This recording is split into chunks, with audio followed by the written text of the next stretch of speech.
Let's talk a little bit about Monopoly. How many of y'all have ever played Monopoly? Everyone's played Monopoly, right?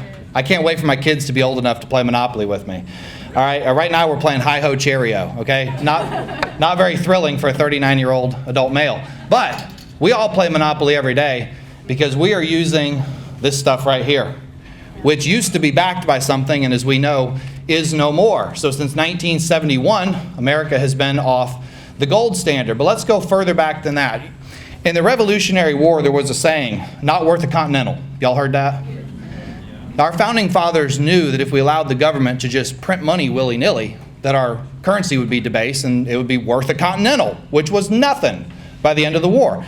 So they put safeguards into our Constitution. They said that the United States government would, quote, coin money. What is the implication behind coin money? Does that mean we're going to print $100 bills off? No, it means we're going to coin precious metals, gold and silver, which have been the standard money in the world for the last 6,000 years. That's what our founding fathers intended. Now, in 1913, the Federal Reserve was created, and then you fast forward to, then they confiscated gold in the 1930s. All right, Becky only gave me 6 minutes. I'm moving fast here, okay? I got 6 minutes on this topic, but I got to hit debanking too. In the 1930s, they confiscated the gold. You weren't allowed to own gold as a private citizen in America. And in 1971, Nixon signed an executive order and removed us from the gold standard. The price of gold has gone from $20 in 1970 to $2,800 as of 10 minutes ago. That is how much your currency has been debased in real terms. If you look at the cost of things 2,000 years ago, what did it cost you to buy a finely tailored suit in Rome? 1 gold coin. What does it cost you today? 1 gold coin. Let's look at the price of gasoline. In the 1970s, you could buy a gallon of gasoline for 1 silver dime. What does a gallon of gasoline cost today? 1 silver dime. Our currency is being debased. It's not gold and silver changing in value. It's our fiat currency, currency that only has value because the government dictates. So what is our currency backed by? It's backed by the full faith and credit in the United States government. Well, that would mean a lot more to me if they hadn't debased it by 99%, since they started printing it. So this is kind of the genesis for why I care about precious metals legislation. So what do I want? I want America to return to what's called sound money. I want our money to actually be worth something. Let's say, theoretically, that you had Mexican gold pieces that you were transacting with. And the Mexican government, Mexico ceased to be a country. China took them over, whatever. Mexico just completely goes out of business. Do you know your money is still worth exactly what it was the day before? Because it's not based on what Mexico says it's worth. It's based on the fact that it's made up of gold and silver.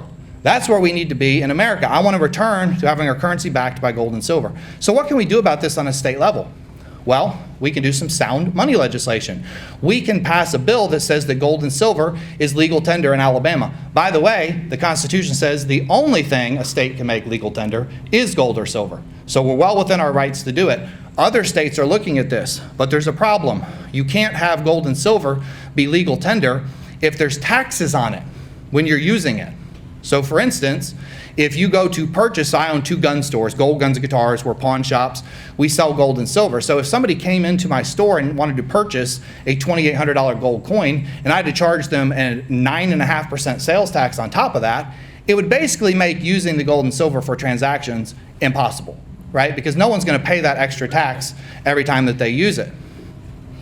Thankfully, about 2017, 2018, Senator Tim Melson took it upon himself to pass a bill exempting precious metals from sales taxes. When I was in the legislature in 2022, I helped him renew that bill. I carried it in the House, and we widened the exemptions a little bit. We dropped it from 90% to 80% precious metals content. That included all the Canadian, what we call junk silver, the quarters, dimes, whatever from the Canadian government. Those are all included now as well. Now that's on a 6-year exemption renewal, so we don't have to worry about it again until 2028. But the precious metals in Alabama have not been subject to sales tax for about 7 years. That's good. Last year, we were able to do part 2 of the process, which was exempting gold and silver, platinum and palladium, we threw that in there too, from capital gains. And thank you, every legislator in this room voted for that. There was only 1 no vote in the House. In the Senate, it was unanimous. So thank you to our legislature for realizing the importance of this and passing it. It was carried by Representative Jamie Keel in the House, and again, Senator Tim Melson in the Senate. And as of January 1st this year, gold and silver are not subject to capital gains taxes in Alabama. So can you imagine if you were using gold or silver to transact with, and every time you did, you had to keep track of what your basis in the gold was and then report the gain or loss on your taxes. It'd be impossible to use it as a currency. So there's a flow, there's an order these bills have to be done. We've done step 1, that's exempting them from sales tax. We've done step 2, it's exempting them from capital gains tax. Step 3 is get Alabama to recognize gold and silver as legal tender. But we are not going to compel anyone to take it. We still believe in freedom. So recognize as legal tender, but we're not going to force a business to accept it, and we're not going to force a person to use it. It's still going to be optional. So that's what that bill is going to be about. I believe Representative Keel will carry it in the House. We don't have a Senate sponsor confirmed yet. I do obviously have one I'm talking to, the same one that did the last 2, but he's not confirmed that he'll do it yet, but I think it's pretty good odds. All right, exactly, that was 6 minutes. Let's move on. I've never covered it this fast, Becky. But I know she will throw me off the stage, so I'm going to keep on schedule here. Let's talk about debanking. How many of y'all are familiar with the topic of political debanking? Y'all are one of the most informed crowds. It's hard to speak to a crowd like this, Becky. Most of the crowds I go to, nobody has any idea what I'm talking about. So good. I'm glad you've heard of this. This is a really important issue. I have been a victim of political debanking 3 times. Has nothing to do with my service in public office. That's not why I was debanked. It's because of that Gold Guns and Guitars store that I own. Y'all heard about that. So what do we sell there? We sell a lot of guns. We really believe in your Second Amendment. So 3 years ago, I received a letter in the mail from a credit card company. If I said the name, you'd all recognize it. You all probably have them in your wallet if I didn't just give it away, okay? They said, we are closing your account in 30 days. No explanation. You know what my first thought was? My partner didn't pay the bill. I mean, that's the only reason they would close my account, right? So I called my partner, Josh, why didn't you pay our credit card bill? He's like, what are you talking about? We always pay our credit card bill. We've been a great customer to them for like 7 years. Never missed a payment. I couldn't understand why they would get rid of us as a customer. But I didn't think anything of it. I went and opened another credit card. You know how annoying it is to move every expense your business has over to another credit card? That is a pain in the neck. But we did it. It was a several month-long process. And then like one day your internet doesn't work because you forgot to transition that over to the new credit. Y'all been through this, okay? Another year goes by. What happens the next year? Another letter comes. This time it's our credit card processor. In 30 days, we're dropping you. And I'm like, all right, now I know we didn't forget to pay a bill to them because we don't pay them a bill. They withhold their fees from the credit cards we process.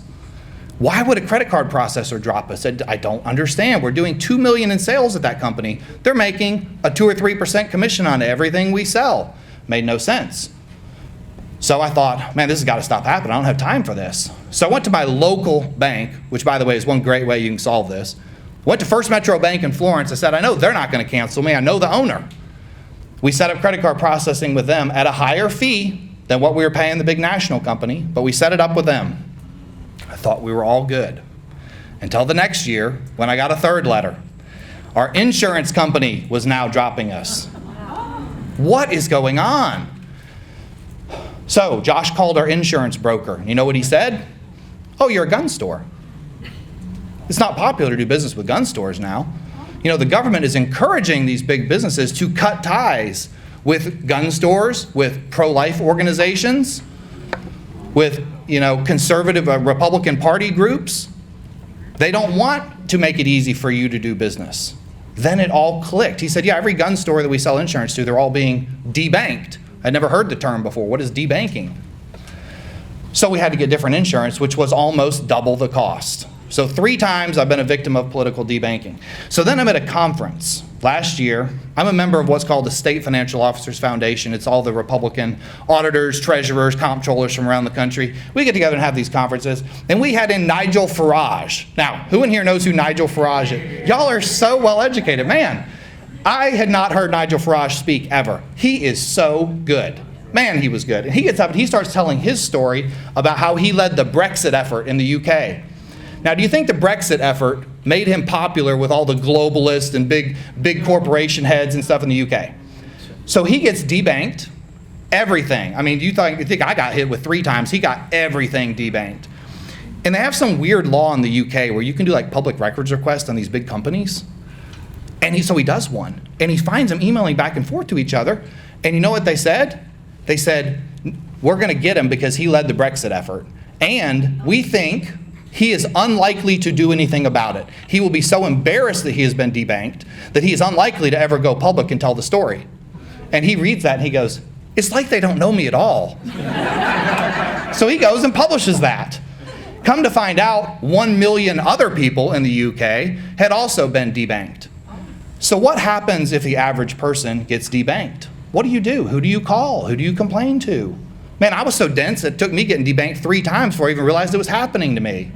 Well, at least me as a statewide official, I can get on the radio shows, I can get an op-ed up on 1819 News, I can come speak to you, I can come find some bill sponsors to fix this. But what does the average person do?